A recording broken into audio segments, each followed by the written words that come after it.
Good evening and welcome to NycosRPG. I'm Jonathan Albin, your host, and tonight we're going to be looking at things a little bit differently.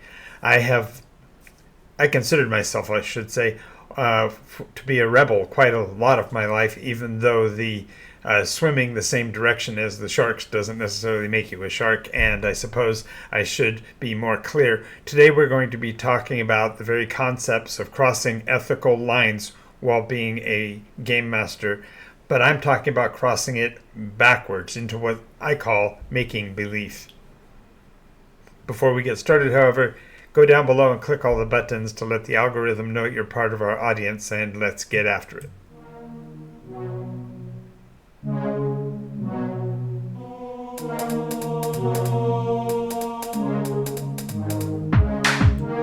Absorbing damage is the name of the game. From the claws of monsters or the heat from a ball of flame, or strength in numbers is a roll of the dice. Alrighty, so those of you that are familiar with who I am, I'm Jonathan Albin, and I have been a game master for 50 years, running every possible role-play game imaginable, and a few you may not have heard of because they've already gone the way of the dodo.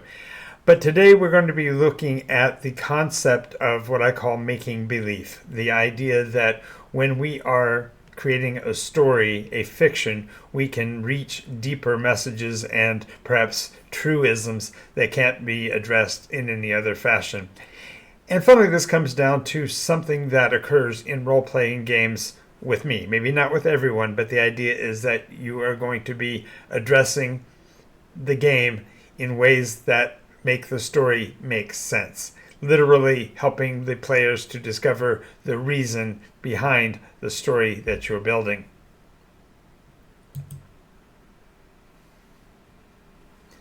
One issue is to deal with the very method of the madness and the literal way in which you tell stories.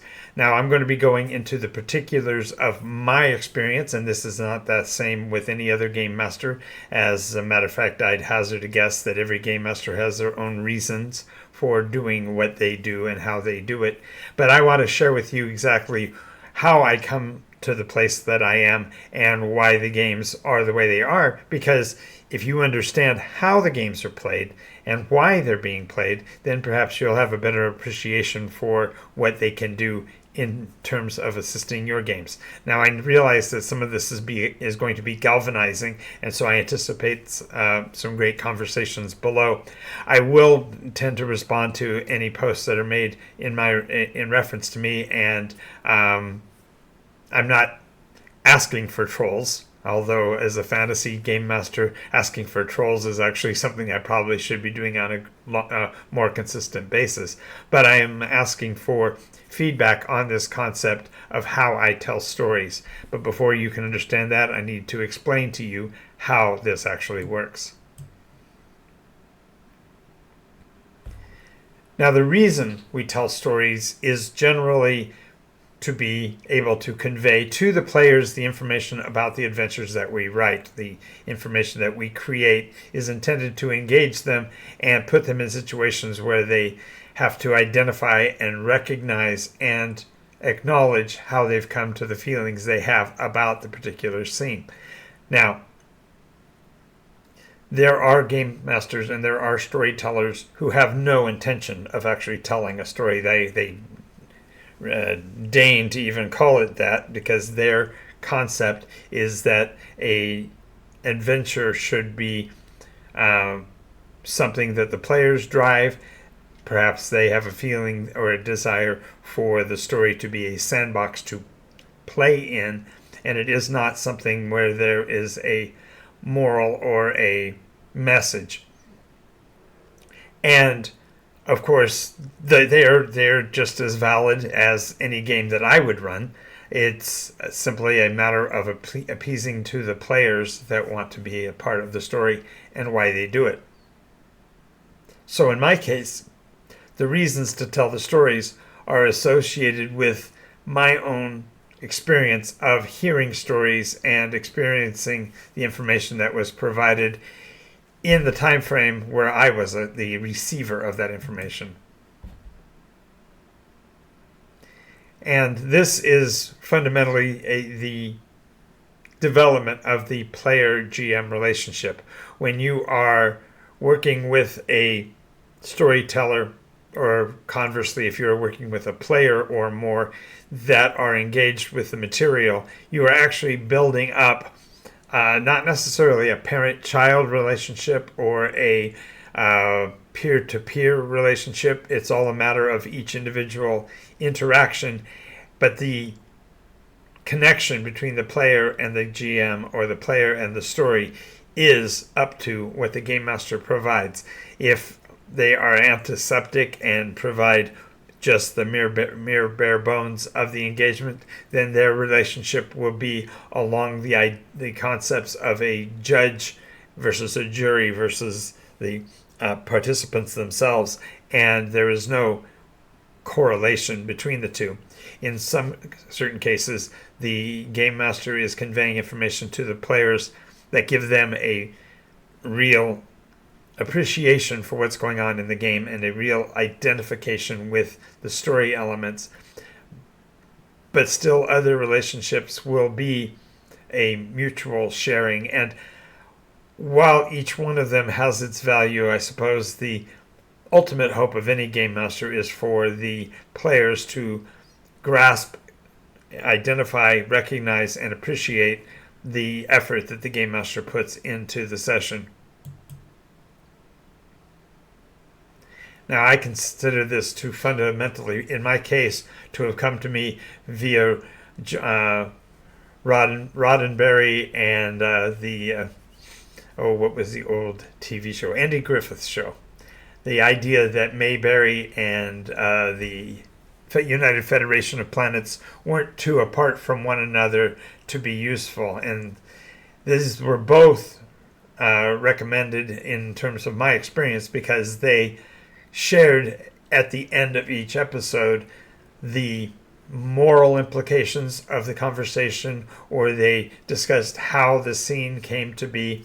The conversations between, say, Opie and Andy were reconstructions of what had happened in the scene and how those conditions applied to Opie's life from the perspective, of course, of Andy, and the elements of it were intended to bring forth contemplation of the primary story and to really dig deep into what was the metaphor, so to speak, of the session itself.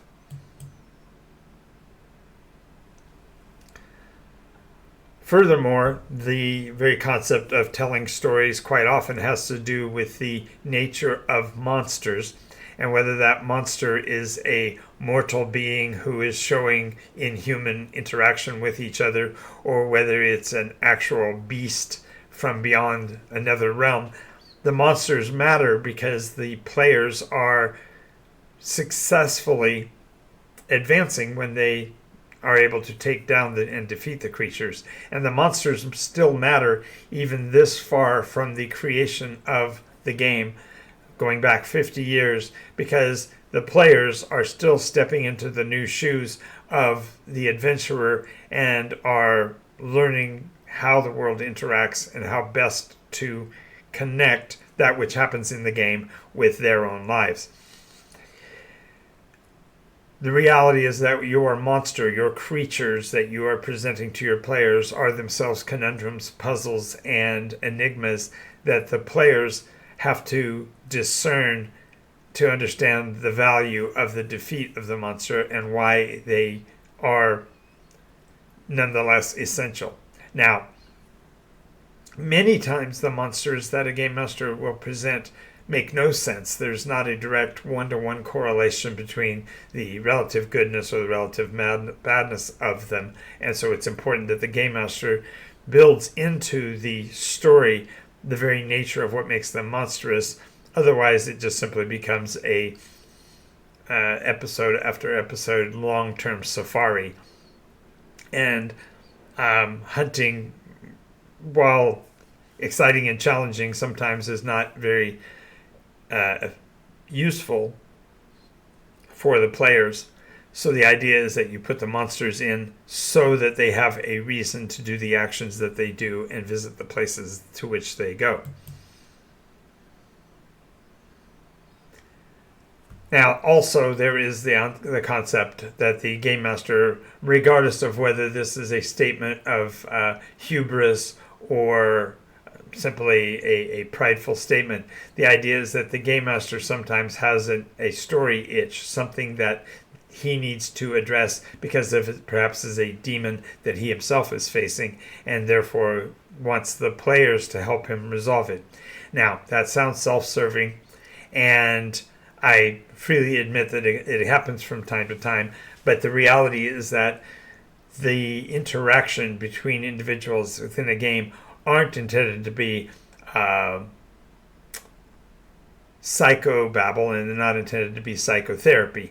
But the idea is that a challenge is sometimes presented so that the players can work through the difficulty so that the game master can vicariously understand how his own psyche works and whether or not there's validation with other players.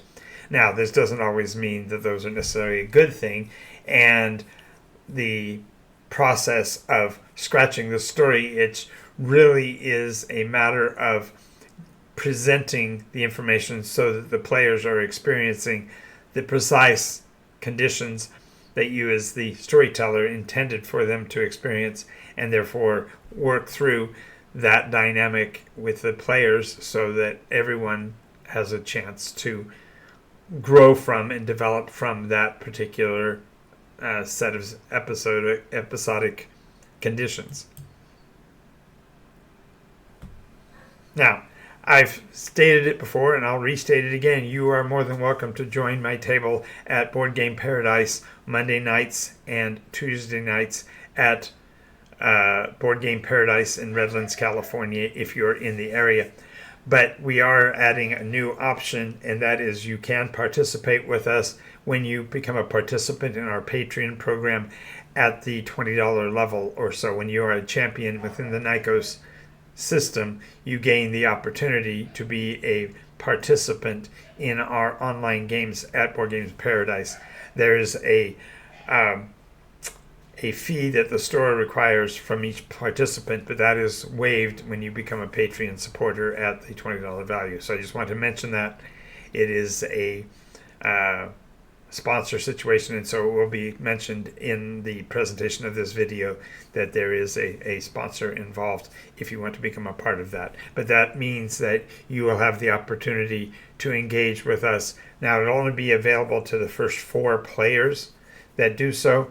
So make sure that once you reach out through the Patreon program, you also send me a contact email so that I can verify that you're one of the first 4 and therefore get you started. So definitely check that out.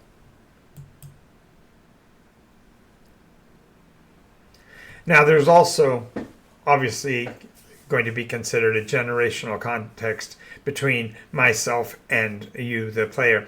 As I have been GMing for 50 years, that means that I personally am in my 60s, and therefore I understand that the way your mind operates and mine probably aren't the same, and we certainly haven't had the same life experiences. And so I want to also convey that the games mechanisms that I utilize do provide for the essentials to ensure that our play experience is a positive thing and that we can remove any of the barriers that might be there. So with that understanding, I also embrace the idea of playing fundamentally with you all. Whether or not you're able to play with the games on at Board Games Paradise, we do have other sessions, and I will be constantly adding additional game sessions because I would love to be the storyteller to the world, which is kind of one of my personal goals.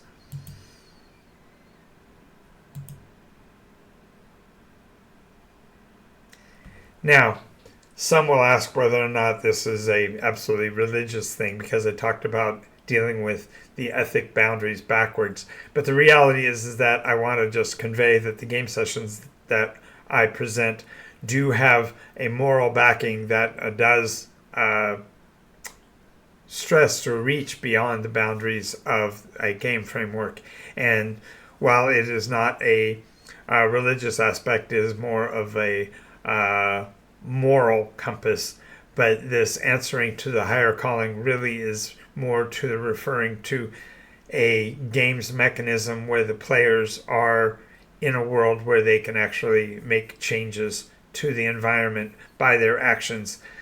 It's difficult in the world as we know it for a player to actually feel that their life makes a sense or makes a mark on the world around them because it is so large and so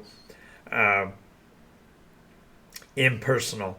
And the games mechanisms in the world of Nikos really do focus on how the players are the champions of the world and do make the changes to the mechanisms and the methodologies that both the players and the non-player population respond to. So yes, there is a chance for your persona to affect major changes such as city names and political considerations, like driving over the limit like that guy was, if you heard that.